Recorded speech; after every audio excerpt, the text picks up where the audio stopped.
Okay, now parts of speech. There are eight types of speech. Eight basic types are there, or we can say eight parts of it. It may have noun, pronoun, adjective, verb, adverb, preposition, conjunction, and interjection. So we'll be discussing these eight one by one. First is your noun. Noun is, or they are also known as naming words, or we can say noun is a part of speech which is basically describing name of a person, place, thing, animal, or any abstract idea. Let us take an example like Akbar was a great king. Here Akbar and king, they both are giving examples of noun.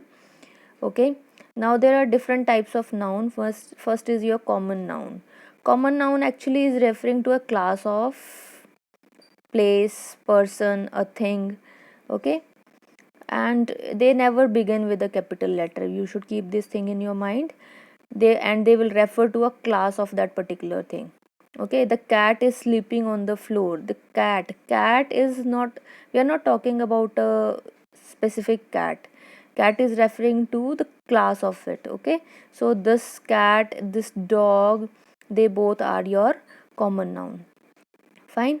Next is your proper noun. Proper noun is actually, it is referring to the name of some particular place or person. Okay, they always start with your capital letter. Examples can be Kashmir is called the Switzerland of India. So Kashmir, see, K is capital, Kashmir, K is capital, Switzerland S is capital, India I is capital. They three are your proper noun. They are name of a particular place, and you can even give names of human beings as an example of proper noun. Okay, but keep it in mind, first letter of the proper noun will always be capital. Okay, next type of your noun is collective noun.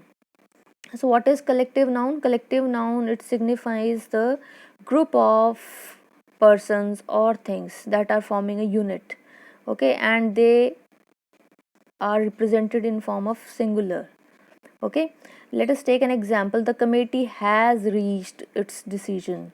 So you can see they are being used in singular notation, and this committee is referring to your collective noun because committee is a collection of few people.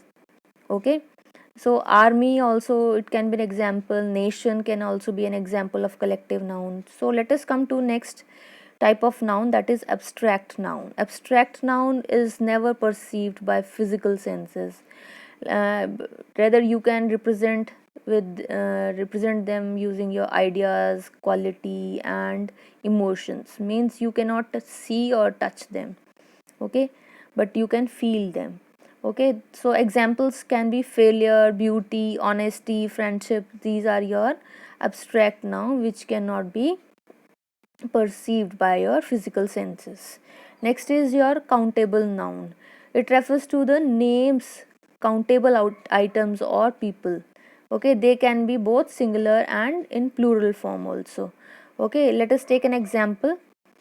We painted the table red and chairs blue, so it is being represented in singular and plural form both. Uncountable nouns that are not uh, represented in countable notation, like oxygen, we cannot represent it in countability. Okay, so they are always represented in singular form only. Other examples can be milk, sugar, tea, or soap. Fine. Thank you. We'll continue next in our next lecture. Thank you.